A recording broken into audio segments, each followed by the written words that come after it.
One more time.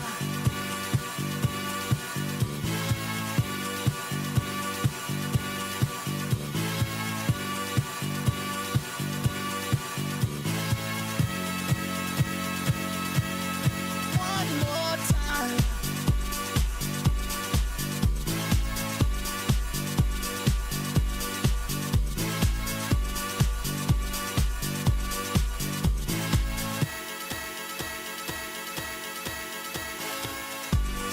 One more time. We're gonna celebrate. Oh yeah, alright. Don't stop the dancing. One more time. We're gonna celebrate. Oh yeah, alright. Don't stop the dancing. One more time. We're gonna celebrate. Oh yeah, alright. Don't stop the dancing. One more time. We're gonna celebrate. Oh yeah. One more time.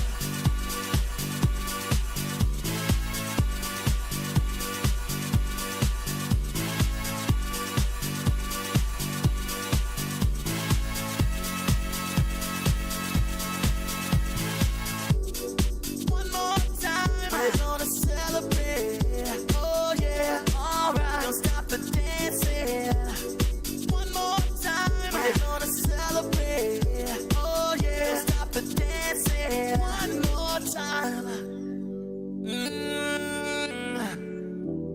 You know I'm just feeling celebration tonight. Celebrate. Don't wait too late. No, we don't stop. You can't stop. We're gonna celebrate. One more time. One more time. One more time. A celebration. You know we're gonna do it right tonight. Hey, just feel it. Music's got me feeling the need. Yeah. Come on. Alright, we're gonna celebrate. One more time. Celebrate and dance so free. Music's got me feeling so free. Celebrate and dance so free. One more time. Music's got me feeling so free. We're gonna celebrate. Celebrate and dance so free. One more time. Music's got me feeling so free. We're gonna celebrate. Celebrate and dance so free. One more time. Music's got me feeling so free. We're gonna celebrate. Celebrate and dance so free. One more time. Music's got me feeling so free. We're gonna celebrate. Celebrate and dance so free. One more time. Music's got me feeling so free. We're gonna celebrate. Celebrate and dance so free. One more time. Music's got me feeling so free. We're gonna celebrate. Celebrate and dance so free. One more time. Music's got me feeling so free. We're gonna celebrate. Celebrate and dance so free. One more time. Music's got me feeling so free. We're gonna celebrate. Celebrate and dance so free. One more time. Music's got me feeling so free. We're gonna celebrate. One more time. Music's got me feeling so free. We're gonna celebrate. Celebrate and dance so free. One more time. Music's got me feeling so free. We're gonna celebrate. Celebrate and dance so free. One more time. Music's got me feeling so free. We're gonna celebrate. Celebrate and dance so free. One more time. Music's got me feeling so free. We're gonna celebrate. Celebrate and dance so free. What's going on, everybody? Welcome to the Under Fan, the Monday edition of the show. We're back after getting our ass kicked all up and down the field yesterday.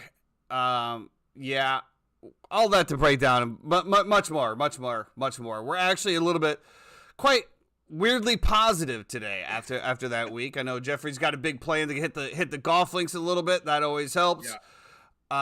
We're here. We're gonna break it down. We're gonna figure out, what went right, what went wrong, and where we can target for this week coming in. Obviously, we're staring a 0-5 week dead in the face, and probably the way it's going, I would absolutely agree that probably the Eagles are going to win this game. So we'll break that down as well. That's not what's gonna happen. What's gonna happen this game is that the Chiefs are gonna win by 2. Well, that could be 2. Because we have 2.5. So that is probably the way that it's going to break down, and it's absolutely fine. If you know me, you know how passionate I am about all this, and about just whether it be sports or being right, putting in the work, putting in the time to be successful in this. I treat it very, very seriously. And I was having a conversation with Jeremy yesterday, and I was just thinking about how blessed I am in life, and in moments like this, I feel like we have to look back and find happiness where we can, and just how blessed I am in that. I was saying this in the pre-show, if I didn't put the work in, right? If I would have been oh, it's an easy week, I'm gonna take this Capper's picks, and I'm gonna do this, and just gone with it, then I probably would have felt a lot worse.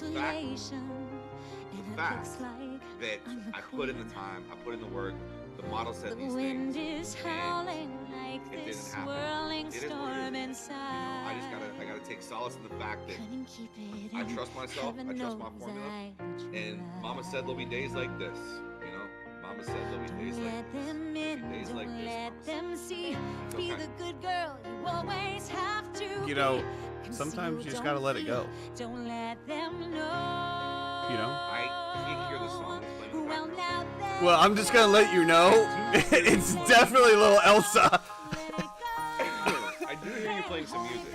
So yeah, I can't hold it back anymore. We're just gonna let it go. We're just gonna let it go like Elsa. Slam the door, turn away. We're done. We're on, as Belichick would say, we're on to week 12. Even though we still have a little bit of week 11 left. Well, let's get into it. Let's break it down. I have a big question. Hopefully, we didn't see it on the pre-show. Jeremy, if you could let me know, has Matt Eberflus been fired yet? And if not, why the fuck not? Bears lose 26-31 in some of the most egregious NFL play that I think I've ever seen from anybody. Once again, you know what I'm going to talk about. We're going to talk about prevent defense, not prevent the damn thing. Before I get into that, I want to talk a little bit more about a global epidemic that I feel like we have in the NFL here. And that is the shit play in the NFL. If you look across all the games over the past 11 weeks, what games have we seen that are just absolutely electrifying football? We've had more injuries this year than ever before, and we've had more shit play than ever before. I don't understand it, but, let's get into this. So Justin Fields comes out his first game back, not 100%, has a little bit of a thumb tape up thing, was talking about wearing a glove, doesn't wear a glove, comes out and absolutely looks electric. It's almost like Luke Getzky is like, hey, we have a mobile quarterback. Maybe we should try to do things like the Eagles do. Maybe in week 11, we'll try this out. And what happens? They absolutely just run the ball down. They look absolutely great. They take a lead. They go up and they get it done. And guess what happens after that? The defense actually shows up like I thought that they would. They've had some really good games here recently. They show up. They show out in the first quarter. Okay, so we have 7-0 Bears first quarter. Second quarter, obviously, the Detroit Lions, because they are a better coached football team, I'm just going to say that right there, just a better coached football team, makes adjustments. They say, okay, we're not going to allow Justin Fields to run all over us anymore. So they make an adjustment. What do the Bears do to adjust their game? Nothing. We're just going to keep doing the same shit. Gets a couple Fields down there, gets another 3. So we're looking at, then the defense, this is going to be, I think, what was it? A minute 15 to go. Lions get the ball on the 25-yard line, go straight down and score. They just let them go. Just like Elsa, They just let the Detroit Lions go right down the field and score a touchdown with little resistance whatsoever in your prevent defense. So we come out the third quarter. We make a few adjustments. We get 10 points in the third quarter to the Lions 0. We put up another 6 points in the fourth quarter. We had 4 turnovers here, by the way. Three Jared Goff interceptions and a fumble, which the Bears did not capitalize on anything on those. You know why? Because the Detroit Lions changed their defensive scheme.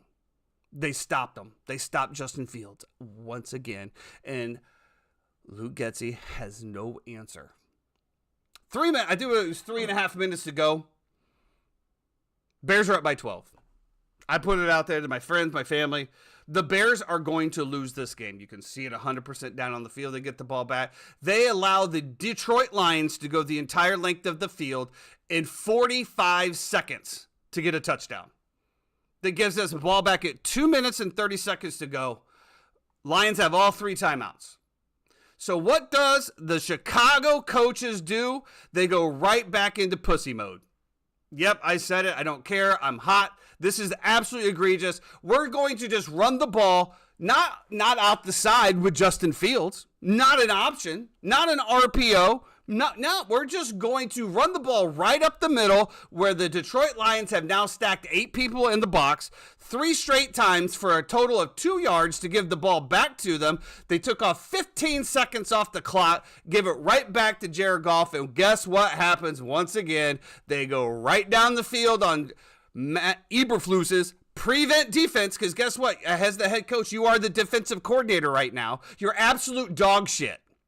Absolute dog shit. They go right down, score. We get the ball back, I think, with 30 seconds to go. Justin Fields gets annihilated from the blind side and fumbles the football. And as somebody that had the Bears plus 8.5 and plus 9.5, there would have been no better way to cap off the amazing 0 for 1 o'clock games than to see one of the Detroit Lions jump on the ball in the end zone to not only screw me on that, but to cover everything else. Luckily, it didn't happen. The Bears kicked the ball outside of the end zone for a safety. Jeremy, I'm sorry here. Yeah, he's still not fired. He's still not fired. What the fuck are you doing in Chicago? This is the 3rd time. You had the Denver Broncos. I can't remember what the Raiders, which you actually pulled off. And now the Lions again, where you had a huge lead going in the 4th quarter. And you go into prevent defense. And you just give it up. I don't understand it. This is the most egregious shit that I continue to see. And it's not just the Bears. I saw it throughout the entire NFL. The last 2-minute drives, we go back into this shit type defense. So if I'm an offensive coordinator, why not just run this shit the entire time? Are you so worried of one man beating you? One man beating you in a 2-minute that you're willing to give up 15 to 25-yard chunk plays every single play. It's absolutely egregious. This is my problem is being the head coach and defensive coordinator. You can't see through your own bullshit. Oh, my God. Justin Fields had a great game, by the way. I'm back. I criticize what criticize do. He came out. He made a good game. The offense is definitely sputter. And I put that again on Luke Getsy and the offensive coordinator not being able to change. And I know we're going to talk about this a little bit later, but if you want to see something that makes a change, the Bills fired their offensive coordinator, which we thought was like crazy, right? It was crazy. It wasn't his fault. But all of a sudden, they go up against the New York Jets, who is one of the best football teams in the league. And now all of a sudden, Josh Allen looks like a previous Josh Allen, and they absolutely roll. So if you want to tell me that Justin Fields and coaching doesn't matter, go look at the NFL. Go look at what's going around here. This team is absolutely coached like dog shit, and it's never going to get better until we make some changes from the top down. If you think I actually left my Bears group, by the way. The Bears group on Facebook, because the Bears might be the most idiotic fan base I've ever fucking seen in my life. Absolutely. They put this loss on Justin Fields. Justin Fields is garbage. Fuck off, Bears fans. You guys suck. Justin Fields deserves better. If I'm Justin Fields, please trade me. Please get me the hell out of Chicago. He deserves, even my mother, my 74-year-old mother sends me a text at the end of it saying, Justin Fields deserves better. How's your day? Oh, we're not going to get into my weekend yet. But we're getting into it. I will say this. I thought Justin Fields looked. There was encouraging signs to see from him. It sucks that David Montgomery scores the game-winning touchdown against you after leaving you. Can these ads stop playing? Like, I don't understand. I hit mute every single fucking time. Stop playing on my computer. Sorry. Stop downloading porn. That's definitely not it. I'm 100% not a porn guy at all. Never been. Not my thing.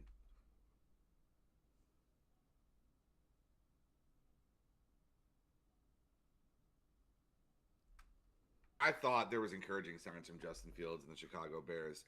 I think this is the best case scenario for you guys. You played a game that you should have won. You 100% should have won. You know that this is not the coach for you. And you also get to take the loss and get that much closer to Marvin Harrison Jr. on the other side of DJ Moore for the next few years and a top-tier quarterback. So I think... But my biggest problem is I don't think they're going to move on. I really don't. No, from Matt Eberflus. I really do not feel like they're going to move. I do believe in Jeremy. You can bring up the stat. Is he over against the entire division for his entire career? I think he has not beat an NFC North team his entire 2-year tenure. He has lost every single divisional game. I just don't. I don't know if they're going to move on from him. Close to having Harbaugh. I think you're so close to having Harbaugh. Honestly, you are. Because after everything that's going on in Michigan, and then the news that came out this weekend about everything as well too, I think you're so close to having Harbaugh, to getting a top tier quarterback, to getting Marvin Harrison Jr., and to being back as Chicago Bears. I look at the. There are flaws in Detroit. We can say what we want to. Detroit was flying as high as they could have been in that Tampa Bay Buccaneers game. They have problems. They have actual issues. Their defense is definitely suspect. Oh my God, dude! And I think that again, I just feel they were just out-coached. They were out-coached. Once the Detroit Lions made the defensive adjustments needed to take away what was being so successful with the Chicago Bears offense did not change. They just kept running the same shit. Is that Justin Fields running the ball 18 times a game is not sustainable. It's not. At all. But on the same token, it has to open up other possibilities. If you looked at what the Detroit Lions did, they just stacked everybody in the box and said, you're not going to run the ball. Bottom line. And they didn't. Yeah.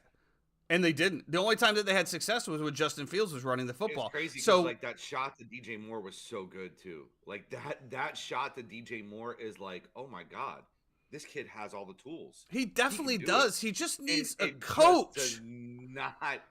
Yeah, maybe Harbaugh's it. I don't know. I don't even think Harbaugh's it, because let's be honest, Harbaugh's not an offensive coordinator. I just feel like, and we're going to talk about this the same shit in New York with Nathaniel Hackett. It's just like, it's just not working, guys. And to watch a fan base sit there and look at this game and say, Justin Fields is a shit quarterback is the most delusional aspect from any fan that I can see. He has the intangibles. You need to pull it out of him. You need to put him in a position to succeed. If you think Shanahan, let me ask you a question. Do you think if Justin Fields was a quarterback for the San Francisco 49ers, we would even be having these same conversations? Probably not. Absolutely not. He'd probably be a Pro Bowl Hall of Fame quarterback at this point. Bears fans need to wake up and realize that changing your head coach every 2 years with a new quarterback, new systems, new everything is not going to be your answer. Okay? A quarterback needs consistency in order to survive. Now, with that same breath, I'm also telling you that he needs an entire new coaching staff next year.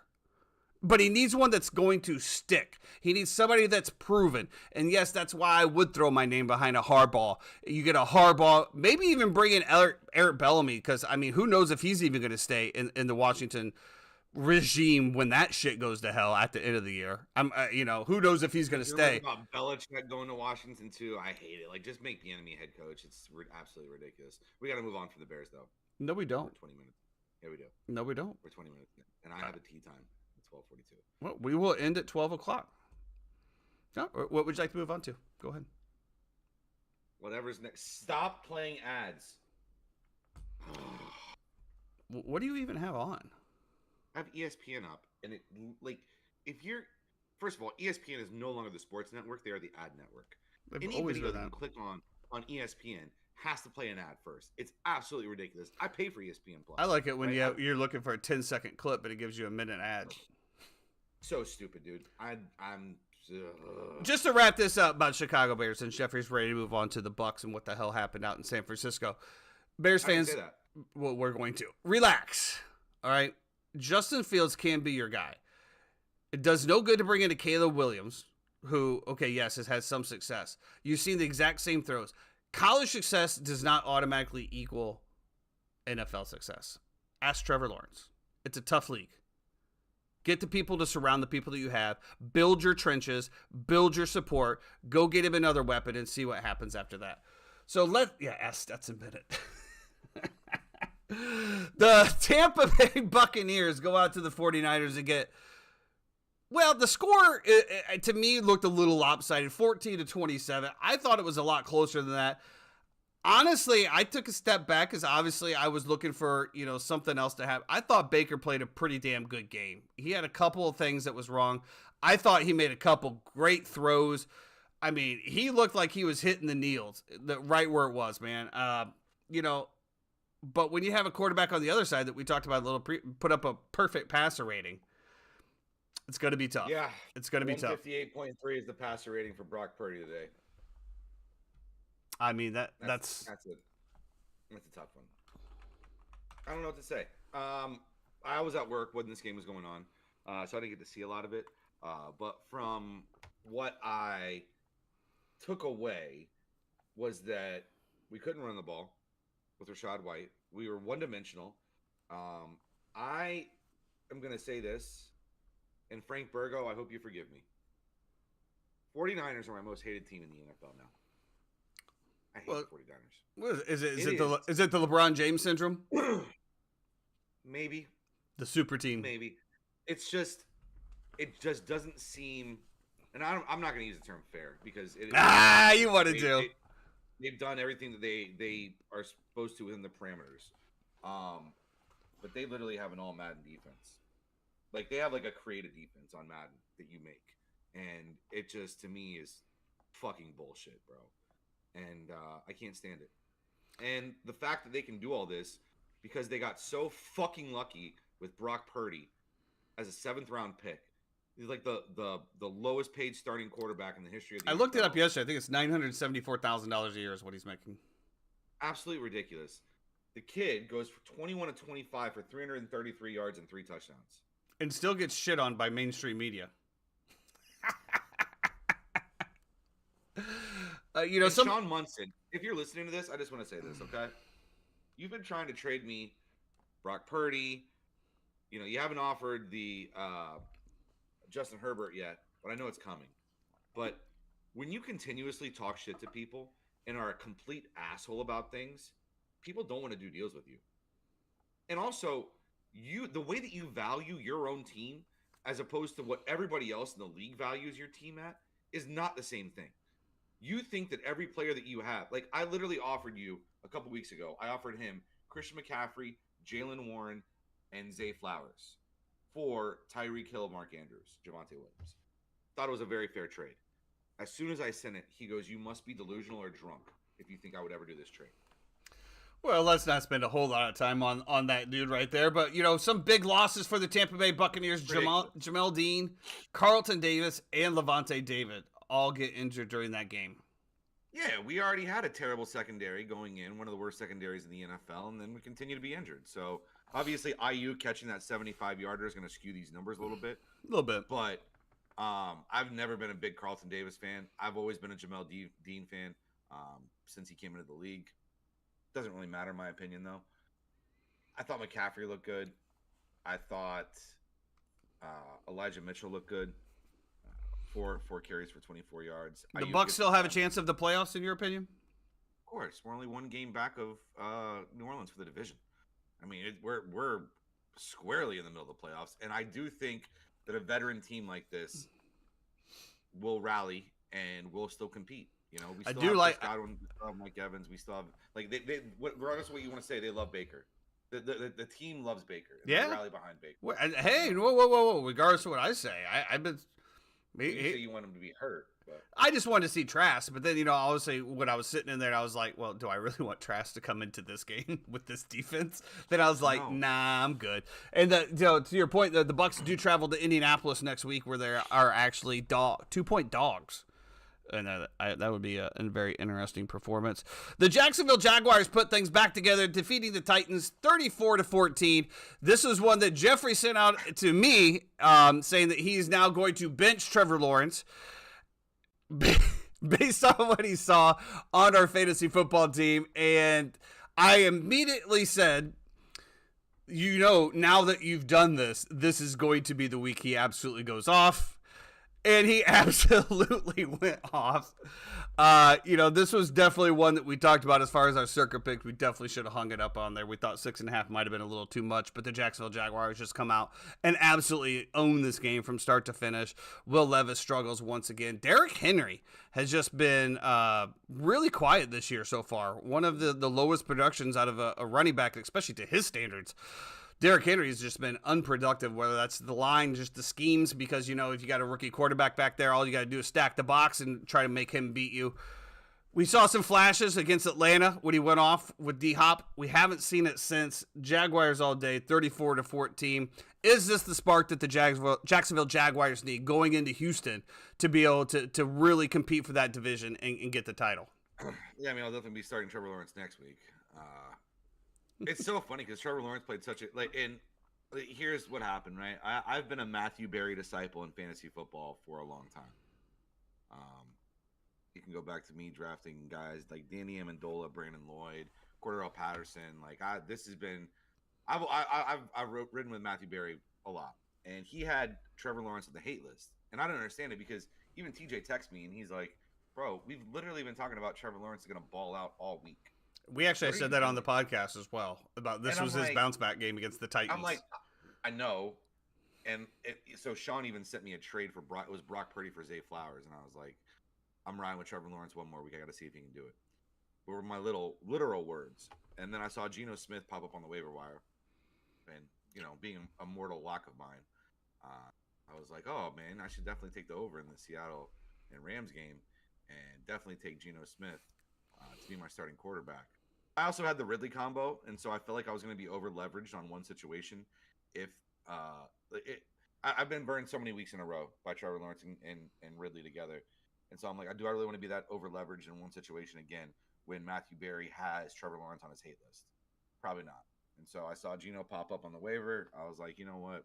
Let me pick him up and start him. We already had Geno in the 2-quarterback league, so I put him in there.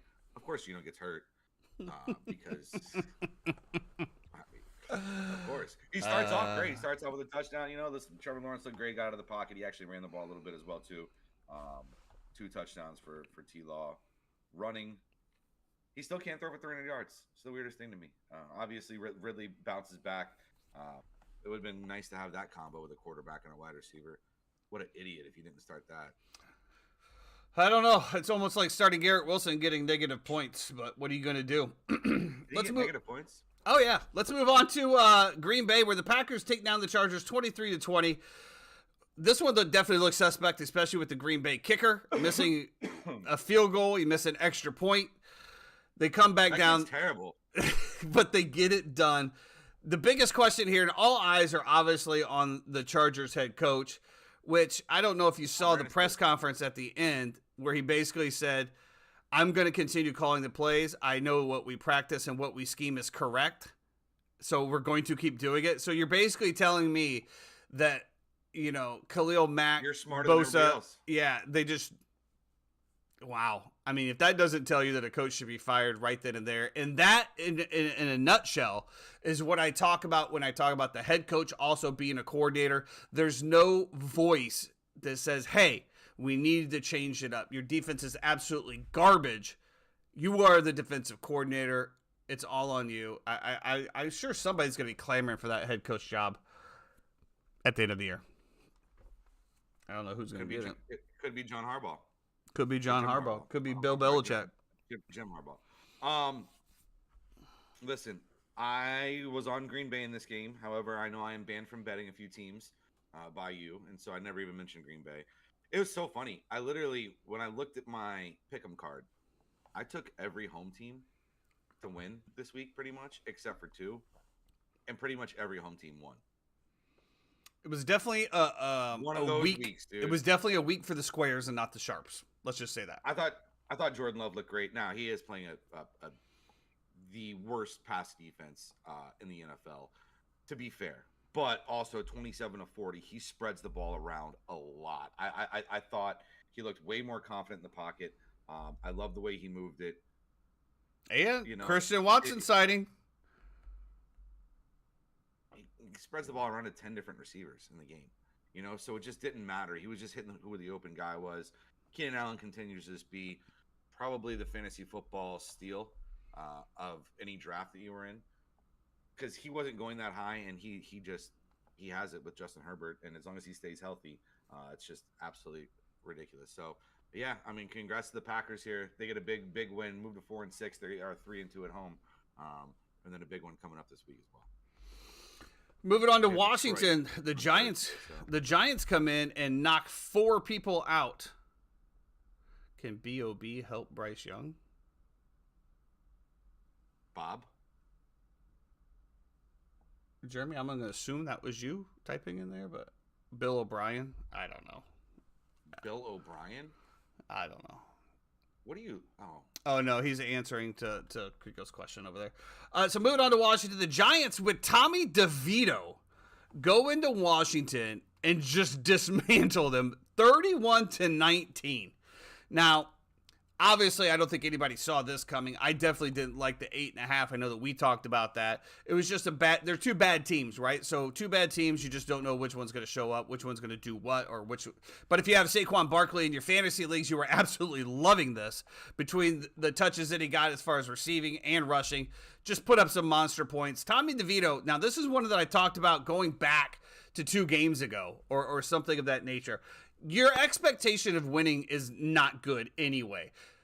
It's kind of a la Robert Saleh and Jets and Zach Wilson, which we're going to get into. Just let him throw. He's going to be able to make some decisions. He's got to learn, right? You're going from the University of Illinois, where you did face some decent teams in the Big Ten, to the NFL, where you're going to just you're facing elite talent every single year. He went out and had an absolute great game. I hope his mom made him some nice pasta when he got home. Maybe he had the heat warmer under the mattress or the blankets to, keep his bed warm for him. And that the clothes were folded away and put in. So congratulations. I did see his family was there. Always a great scenario when you get in there and your kid wins the game. Absolute great game. Tommy DeVito. Look at him go, baby. This goes to show, and I've said this a few times, there's some people on the couch that can play the game but never get a shot. Now, am I going to say that he's going to be a starting quarterback in the NFL moving forward? I'm not saying that. All I'm saying is that kid gave them an opportunity to win the football game, and they absolutely did it. Shout out to Tommy DeVito. You know what? Shout out to the New York Giants and, fan base. As Jeff would say, you are now off the schneid. Off the schneid. Ron Rivera needs to be fired. He's going to be at the end of the year. Why? Let Eric Bieniemy take over the team the rest of the year. I don't understand why you're still holding on to. What has Eric Bieniemy done? I'm sorry. What has Eric Bieniemy done? He's made Sam Howell the leading passer in the NFL. Is that because they've just been down for every single game? The Jets are down every fucking game too, Tyson. We're going to compare the Jets to the Commanders now?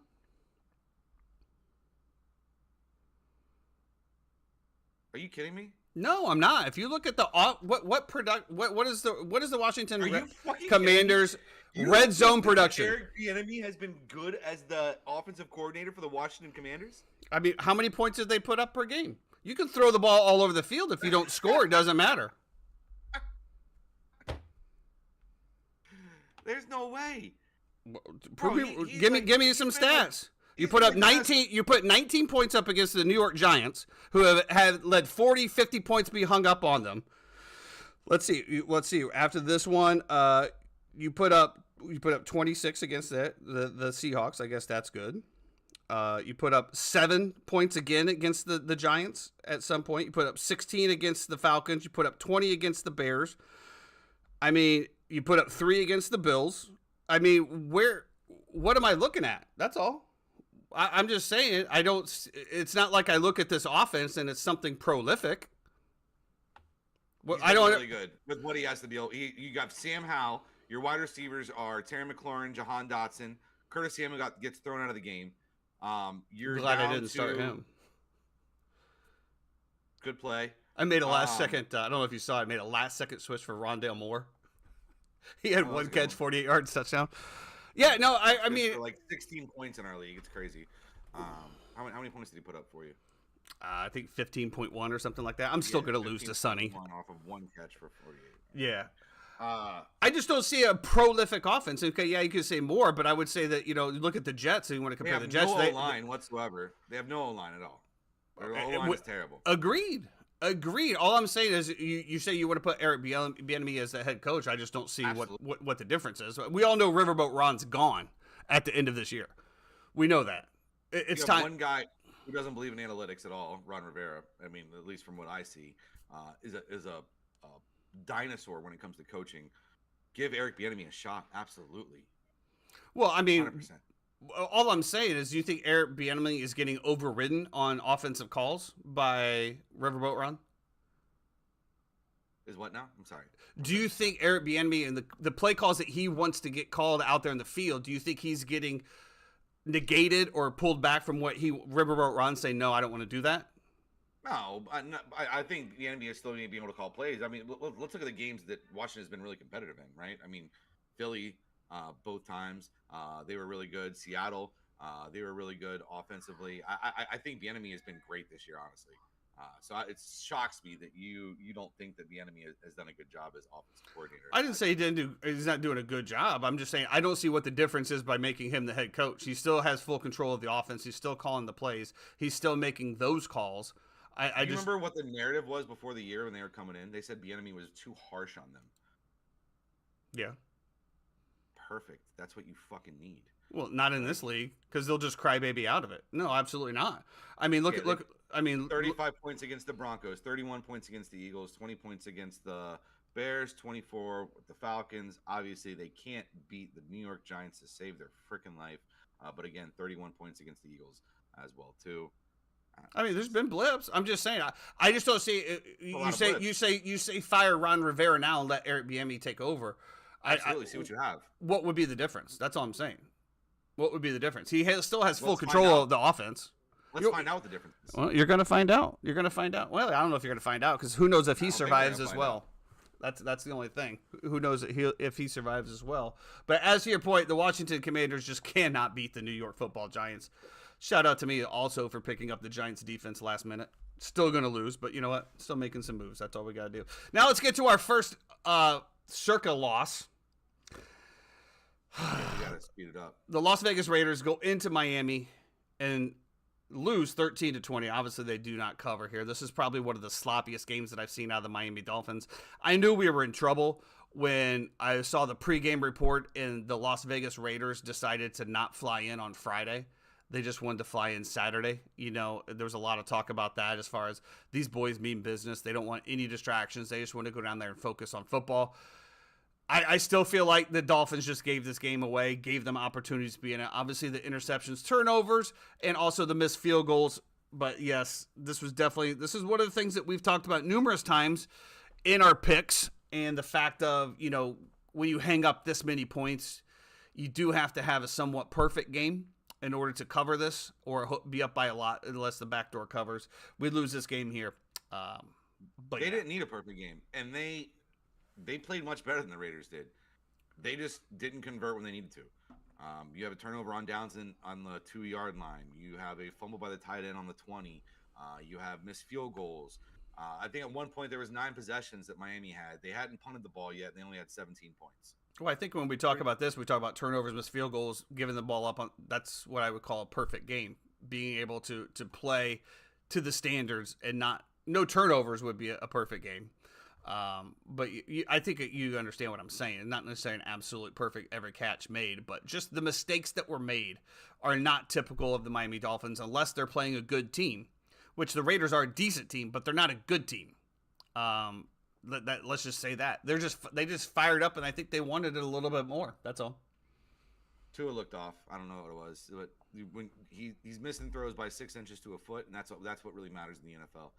So he was a little shaky in my opinion. I know he throws for 325, 2 touchdowns. He just didn't look right, and it was weird coming off of a bye. You're at home, you're fully healthy, nobody on the injury report. We mentioned Xavier Howard and Jalen Ramsey. They do what they do. Ramsey with 2 picks in the game. If you told me Ramsey had 2 picks, that Miami went 9 possessions in a row without punting, I would tell you that Miami won the game 45-17. Absolutely. I agree, MVP. I think somehow the Miami Dolphins don't have physical players. We needed 1 touchdown, and we couldn't get the 1 touchdown to save our life. It was the most frustrating week of football. We're still smiling. Let's get into another one. The Arizona Cardinals go into Texans and lose 16-21. Obviously, we had plus 4.5. Of course. If you looked at the mortal locks that I put out, they did go up to 5.5. That was my mortal lock at 5.5. That Cardinals absolutely should have covered this. You know, the lack of the field goal with 8 minutes to go. You're down 5. There's 8. I think it was 9 minutes. You don't kick the field goal to go down 2, where just another field goal wins is probably the most idiotic play that I think I've ever seen. With that being said, CJ Stroud makes some costly turnovers. The Arizona Cardinals were back in it, every chance to win this game again, and then they fall flat on their face. We lose by the hook, unfortunately. Yeah. Right side, right play, right everything. We turn CJ Stroud over, which doesn't happen. 3 times, right? I think it was 3 writings on the wall. I think they threw 3 picks. You get a couple like right in the end zone or in the red zone where you're just like, this is just, it's meant to be for us. We're gonna have a great day today. Here we are, and yeah, definitely you can see the writing on the wall. Steve, yeah. What are you gonna say? And then we still have a shot. You know, like obviously, I'm very upset about the field goal thing. Chad's right. Like, what do the analytics say there? I don't know, but like, if I'm the coach and I have the ball on 4th and 7 from the 30-something with 9 minutes left, I'm probably kicking the fucking field goal, dude. Like, what? Dude's just a troll. He loves to point out when you're wrong. And like, obviously the Texans had a good pass rush, right? Rankins and Anderson, and they got home and they got to Kyler a little bit. It panned out exactly how we thought. Kyler extending plays. He rushed for like 50 yards. Believe it, dude. Like, I really can't believe it. Just the difference of a team that's reeling versus a team that's not. Same thing with the Bears. 4 takeaways and you still lose the game. Yeah, another just befuddlement of yep. We're on the right side. We get the right plays, the right things happen, and the football gods. We can't win against coaching. Looked favorably upon us. They have not. Speaking of another shit game, Steelers-Browns. Steelers 10, Browns 13. I really don't have anything to say about this game. Really don't care either. Joe Flacco officially signed by the Cleveland Browns. No, nice. So we will see how that plays out. I actually like the kid out of UCLA, the quarterback. It's Dorian Thompson-Robinson. I think you bring in Joe Flacco just for support. Yeah, I mean, obviously. And then if he gets hurt, then you put him in. But I think, to your point, I think you still ride the rookie. I loved Cleveland in this game. I just think Kenny Pickett is just terrible. I don't know how they go the entire season with this kid. But they're going to. They're going to ride him. As somebody who has multiple Jalen Warren shares, this was a very positive game because looking at it, this is a game where Cleveland has such a good defense. They shouldn't be able to score. And at the end of it, Jalen Warren, listen, 9 carries, 129 yards. Obviously, he hits a 74-yarder. So that helps out a lot. But he was also, I thought, viable in the pass game. So he only touches the ball 12 times, but he goes off on those 12 times for 145 yards and a touchdown. He's electric, man, and that's why they made him the starter. Najee Harris still gets more carries. Najee Harris, 12 carries for 35 yards, 2.9 yards per carry. Jalen Warren at 9 for 129. Jalen Warren was the starter. Does that mean we're going to start starting Jalen Warren in our league then instead of maybe Aaron Jones? Well, Aaron Jones I didn't touch on this. Aaron Jones left the game. Yeah, I saw that early. So he's probably Got out hurt. for a while. So we can Thank make God that move. we don't have to start. We don't have to worry about starting Aaron Jones anymore in our fantasy league. Shout out to us for having easier decisions. Also, I feel like our climb has been really good this year as well too. I just looked at. I saw that big play from Warren. I looked at the team. I'm like, oh, he's still there. But then I looked at your personal team, and I'm like, so he starts him on his personal, but left him out of the duel. Well, look, can we be honest though about our fantasy team in that league? It's really good. I'm just not an Aaron Jones fan. He hasn't done much this year. We're also take emotion out of it, right? You're telling me Aaron Jones against the Chargers. I haven't seen how many. I think Aaron Jones has had one good game. Or you want Jalen Warren against the Browns, who might be the best defense in all of football this year. Probably are the best defense in all of football this year. I mean, when you look, I would probably make that a coin flip, to be perfectly honest with you. I mean, so I benched Deontay Johnson in that same league because of the Browns defense. Yeah. In the big league. So 6 and 1, half a dozen in the other, but I understand. But yeah, we won't have to worry about Aaron Jones the rest of the year. Don't worry about it. Love it. Let's move on to another Circa loss. You guys in the North are so you guys hate your opponents so much. It has nothing to do with that. Look at the productivity that Aaron Jones has given you this year. I am saying, I think I'm gonna bring it up now. There's definitely no. Aaron Jones has been. There's no bias whatsoever. I drafted him on my other team. I drafted him on my other team. I just saw no production, so I traded him for Justin Fields. I hear some NFC North fans talk sometimes about other teams, and I feel like y'all have, like, for instance, you hate the Packers, right? Of course. Like, you hate. Doesn't mean I'm not going to roster a player off there. I had Christian Watson last year. Do you think that skews your absolutely not view toward them at all? As far as fantasy production, absolutely not. I drafted Aaron Jones on my other team. I drafted him. But I saw the writing on the wall. The Green Bay was not producing to the expectations that anybody had them at, including yourself, who picked them to win the division. They were not producing at that level. We're not out of it. We're not out of it yet. Okay, moving on. The Cowboys go in and absolutely dismantle the Panthers. This one is our bad. I did also say that the Packers and the Lions would both make the playoffs, though. Okay. This was 100% our bad. We'll take this one. We are not on the right side of things. Bryce Young just cannot help himself with the amount of interceptions that he throws. This one was also pretty skewed in the penalty factor. I do believe that Jeffrey had some serious stats in regards to penalties, and I think the Cowboys got the entire football field in penalties, but this was just, it wasn't even close. 33-10 Panthers. You know, I do believe Jeff said, I didn't even watch the end of it. I turned it off, and I think Jeff said that we were actually down by 7 in the fourth quarter at some point. Yeah, it was a 7-point game in the fourth quarter. Yeah, whatever. And then Dallas reels off 16 points in the fourth. And I'm just like, one of them is the most ridiculous. Like, Deron Bland, I don't know where this kid came from. I couldn't tell you. But he's been playing great. Magnificent this year. I think he's got 4 pick sixes this year. It's out of control. Unbelievable. And this is my other thing, too, and I don't understand NFL players. Bryce Young throws the pick. Deron Bland, and I think like 2 or 3 of these are the exact same way, where Deron Bland picks it, he's falling to the ground, nobody touches it. They just turn and walk away like they're probably just over it. Whatever. Like there's a situation going on that they just don't want to be a part of. It was crazy to me. That was basically the turning point in the game. I mean, it's great for the Bears. Penalties were crazy, and even Chad said last night, he's like, dude, the penalties were out of control in that game. They were unbelievable. I don't understand what was going on. There was like the Panthers had over 100 yards in penalties in the game. That was in the third quarter when I was looking, and I eventually was just like, I'm not doing this anymore. I'm gonna be in a good mood. I'm not gonna watch this. I'm turning it off. Whatever it was. But yeah, man. And look, this was a fate of Dak, right? We were like, listen, Dak does not play well outdoors. He's not good outdoors. He wasn't good. He threw for 189 yards and 2 touchdowns on a 5-yard average. He was terrible. Like, this was the right side. We were on the right side. It just, the fourth quarter just got away from us, and Bryce Young did what Bryce Young does. And the writing was on the wall when I heard that Frank Reich was taking over play calling from the OC on Saturday.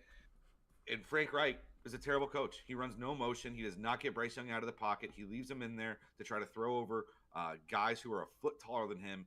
It makes zero sense to me. But whatever, man. We love Frank Reich because – wait, why do we like Frank Reich? I don't know what you're talking about at the moment. What has he ever done his entire NFL career to deserve a head coaching job? Nothing. Did he? Wasn't he the one that just destroyed the Colts? Yes. And then got another job? And then he gets another job immediately with the Panthers. Crazy. Moving on, Seahawks, Rams, 16-17. This game was just, I don't know. It was a shit game. It wasn't fun to watch. This goes back to my point of there's a lot of shit football in the NFL right now. I have nothing to comment on this. The fact that the Rams pulled away this win is just whatever. I just don't fucking care, honestly. Here's the funniest part about this is like, okay, the Rams won.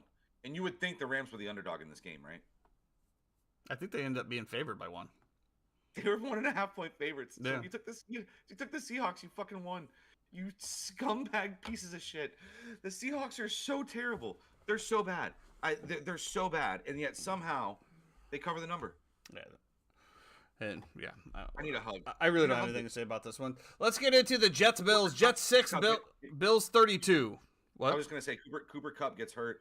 I did start Royce Freeman in a league. If you're looking at fantasy wise, I thought he looked really good. 17 carries, 73 yards. Gets no passing work whatsoever. They continue to trust Darrell Henderson there for those packages.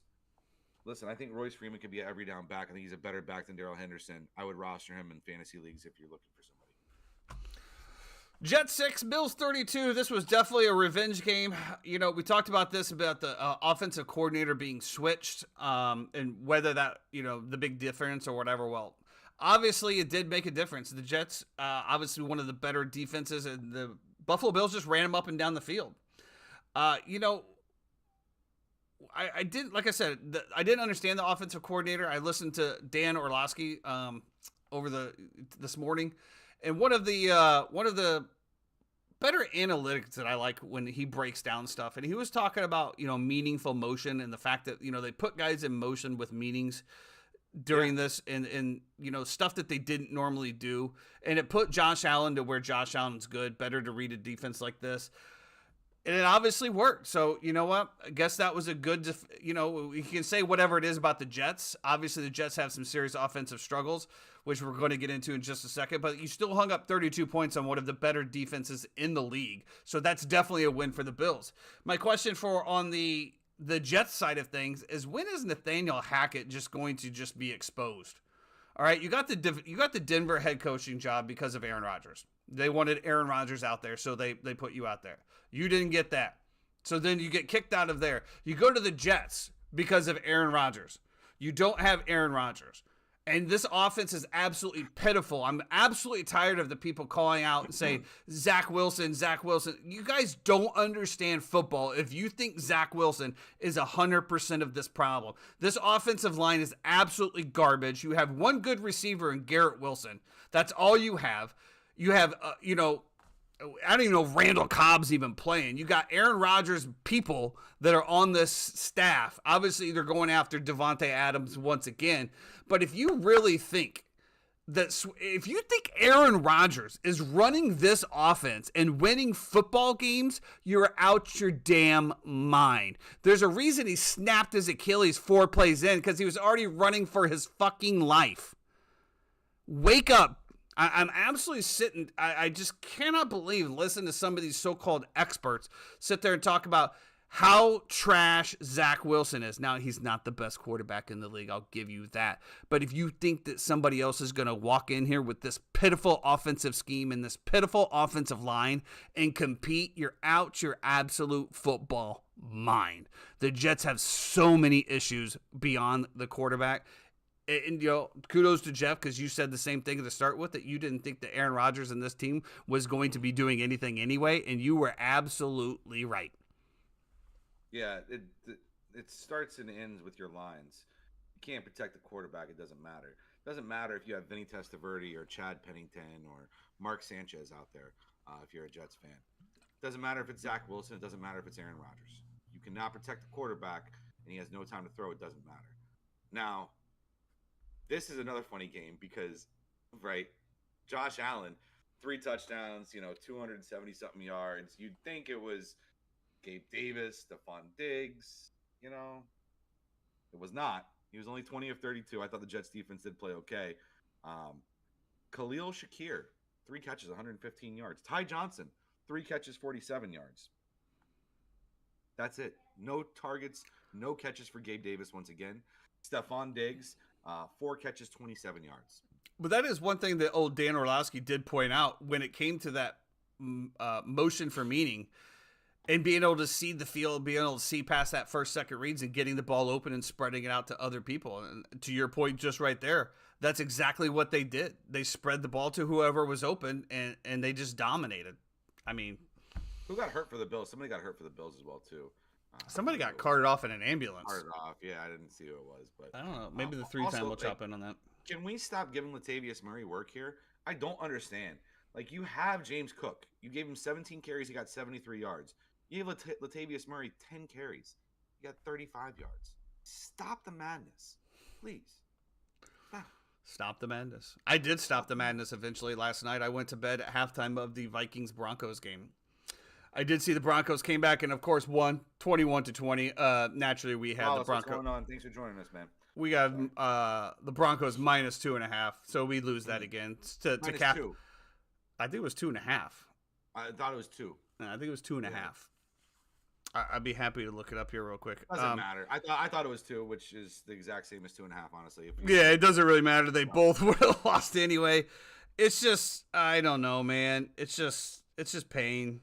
I knew we were going to go 0-4 here, so I just went to bed. I was like, you know what? I don't even need to see this. I know exactly how it's going to come out. When you get one of those, it was 2.5. When we get to one of those levels and you just see everything is going Taylor Rapp was the one carted off. Didn't go to hospital, was just sent home. Okay. It is what it is. So I didn't see the end of this game. I didn't see the end of this game, so I'll let you talk about it. I just, great Broncos won. Yay. So, in the most frustrating way possible, Denver gets the ball down into the red zone every single possession. Not every single possession, obviously, but they literally lived in the red zone the entire night. Couldn't score a touchdown. So they kick all these field goals. They finally come down, and they're down by 5 after they kick the field goal, of course, from the 10-yard line or whatever it was. Minnesota comes down, kicks a field goal. They're down by 5. March down the field. There's no question in my mind that Russell Wilson's scoring a touchdown. He does score a touchdown. He goes to Cortland Sutton. And I'm like, perfect. All we need here is the 2-point conversion. And they run. I don't know what the play was. It was a speed out option with Russell Wilson and Javonte Williams. But Javonte was not behind Russ. He was in front of Russ.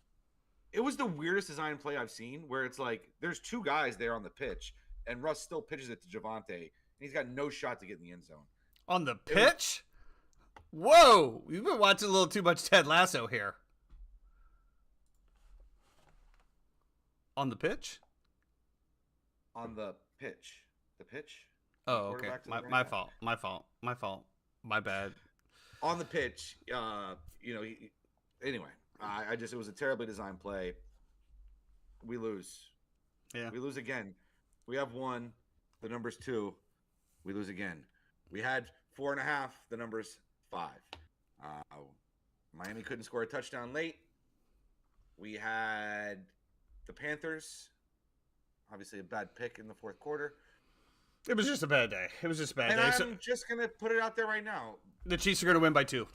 I am going to bet the exact total that the Chiefs win by 2 tonight. Absolutely. I will find it, and I will bet it, because I think that's a good one. No doubt in my mind. You want to talk a little about college? Yeah, let's we got a couple things to do here real quick. Obviously, in college football, the biggest thing from my friend Jeffrey here is Florida State, Jordan Travis, breaking his leg a la exactly like Dak Prescott did. I mean, you wrap that up with the Sunday and the weekend that we had. Wow. I mean, I guess, the only thing that you can ask moving forward if you're Florida State is how good's your next guy? Tate Roadmaker? He could play. So I guess this Saturday game is going to get a little bit more interesting.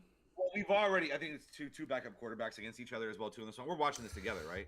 We're hanging out together and watching this. Maybe I don't as know. we normally do. Little live stream, the local watering hole, 7 o'clock on Saturday. I'm off, so I would love to hang out with you and watch this game. We shall see. Sure. And we'll give some live reactions and some halftime shots, and there'll be some Florida State fans and Florida fans out. We'll get some live on the street things going on as well too. It should be a good time. I got off work on Saturday, and I was weirdly like, I know we were down 13-0 Northern Alabama. Jordan Travis gets hurt. It is senior night. It's his last night ever playing in Doak Campbell Stadium. They call it a hip something tackle. I don't know. I felt incredibly sad for Jordan Travis. I don't give a fuck about the fan base and about us. It is what it is. I don't care. But Jordan Travis himself is just the most stand-up kid. And the fact that he came into our program when our program was at its very least, and Mike Norvell, he stuck it out. He's been there through thick and thin. He got booed at home. He went to go transfer to be a wide receiver. Mike Norvell said, don't do it. Stick with being a quarterback. We're going to make a great kid. He's in the Heisman running this year. He's like third best Heisman odds. I'm getting people texting me like, I can't believe Mike Norvell cost you guys your season by leaving Jordan Travis in. Homie, it's fucking senior night. We're in Doak Campbell, okay? There's no shot whatsoever that Jordan Travis is not playing the first half of that football game. It's football. Injuries happen. And honestly, it was close in the first half. 13-0 when Jordan Travis got hurt. Now, we scored 58 in a row with Tate Rodemaker. Okay. As a biased Florida State fan, here's my take, and here's what I think. I think Tate Rodemaker can still come out and beat University of Florida. He beat Louisville last year. I think we can still beat Louisville in the ACC championship game. If we get into the college football playoff, things will become very different. You're playing defenses that are not those. To be 100% respectful. Listen, if you're playing a Michigan defense, if you're playing an Ohio State defense, if you're playing a Georgia and Alabama, you better pray to God that you get Washington, because that's definitely not going to happen. But getting to the playoff, your national championship hopes are pretty much gone as Florida State fans, and that's okay. I think there's an opportunity here. I'm going to say from Tate's point of view, you're now asking him to start the last 2 games of the year, and he's playing in the ACC championship, and he's playing in the Swamp. He's going to be our starting quarterback next year. If you're going to look for growth on a team and a chance to repeat the same success that you had this year, these are kind of steps that you like to see and get him the experience in there as well. Also, I think there's an opportunity for our entire – I feel like we've walked through a lot of these games, and I think there's an opportunity for the rest of our team to rise to the occasion. For every unit, defensive line, you got dogs on there, you got top 10 picks on there, you guys should be balling out. Offensive line, you have the most starts in the entire nation on the offensive line, okay? You guys should be balling out. Secondary, you guys are senior laden, you should be doing great. Same thing with the linebacker core. I just think, and the wide receivers, of course, Johnny Wilson, Keon Coleman are fantastic as well. I think this is a chance for the entire team to rise up as units around everybody and really be there and support Tate in these next few games. I think it's going to be an interesting game. I definitely think that, you got Max Brown that's going to be starting for the Florida Gators, which, watching a little bit of him, obviously Graham Mertz, as you just mentioned, goes through, just makes an incredible play, man. Just bounces through 2 linebackers, just bulldozes them, a la Tim Tebow, and breaks his collarbone in the moon. It's definitely going to be an interesting game. Those games are always hyped up. I definitely think that obviously Florida State has the edge. Their defense and Florida's defense is just not comparable. What's up, Sean? Welcome in. It's just one of those things. Something that neither one of us wanted to see, but it's definitely going to make this game a lot more interesting. My biggest thing is I wonder if the playoff selection committee, when it comes down to it, right? And it comes down to whether or not Florida State gets in on some of these scenarios that we talked about, if they say they don't have their starting quarterback anymore. Because we all know that the old men talk behind the closed doors, whether they allow somebody to come in there or not. We've just kind of talked about a little bit, is how much can they compete without him. I think that this is going to be an important game to see the Florida State be able to continue with exactly what they've done, not miss a beat. Obviously, they're not going to get the same type of performance, but if they can continue to put up the same solidity in numbers and, dominate a Florida game, I definitely think that that's going to help as well as the Louisville in the ACC championship game. So it should be something Should be interesting, man. It's gonna be. It's not the game we wanted, but it's the game we're gonna get. The AP poll already came out, right? And it's Washington jumped Florida State on the AP poll for the first time this year. Florida State's not in the top 4. But it goes off the CFP ranking. So when does that come out? Tomorrow I think it should be already out, right? No. They release them on like Tuesday, something like that. They want the whole spotlight. I would assume, in my opinion, that Florida State will be jumped by Washington after Washington just beat Oregon State in a close one. But this stuff's going to work itself out, right? You got Oregon, Washington going to play in the Pac-12 championship. Alabama, Georgia will play in the SEC championship. So, yeah, I mean, it'll all play out itself. Any other college games you want to touch on? No, nothing. All right. So just I gotta go. Yeah, just wrapping it up real quick. We obviously had F1 in Vegas where Max Verstappen takes home the win. There was a lot of chitter chatter about this track, and I'll tell you what, this track was one of the most electric tracks that we've seen this year outside of Brazil. This was an absolutely great race with action throughout. Lots of passing, lots of car wrecks. It was a great time. And, we talked a little bit about this before as far as Max Verstappen and what, he didn't like about Vegas and didn't like the track. Coming off the drivers, every single driver said they absolutely loved this track.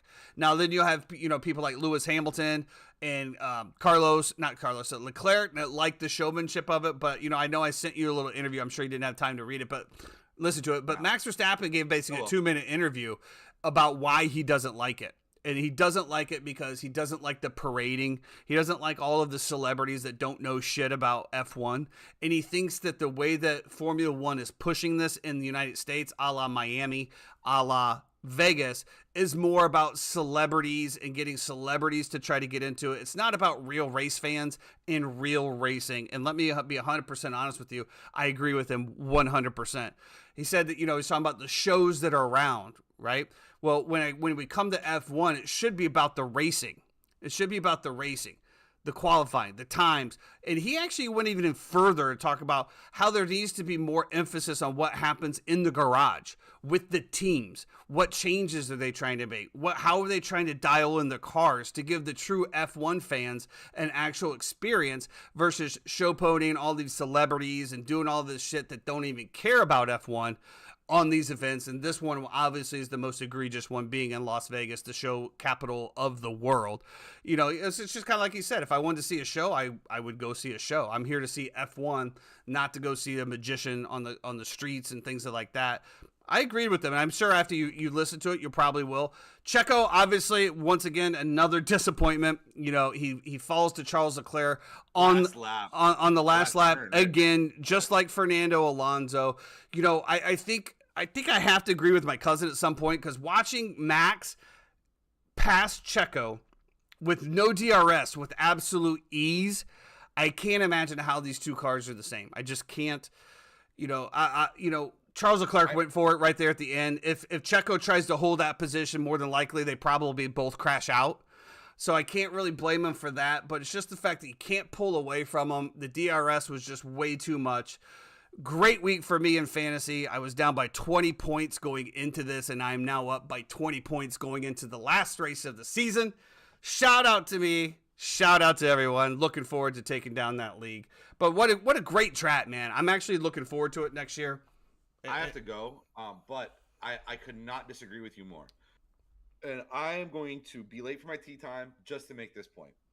I think what Max is talking about is completely valid. And but listen, we're also having the same argument in football a little bit, right? And especially tonight. Tonight, you're going to watch, if you go and you watch the football game, you're going to hate it as a football purist, because it's going to be about Taylor Swift flying from Argentina, their families meeting the Kelceys, so on and so forth.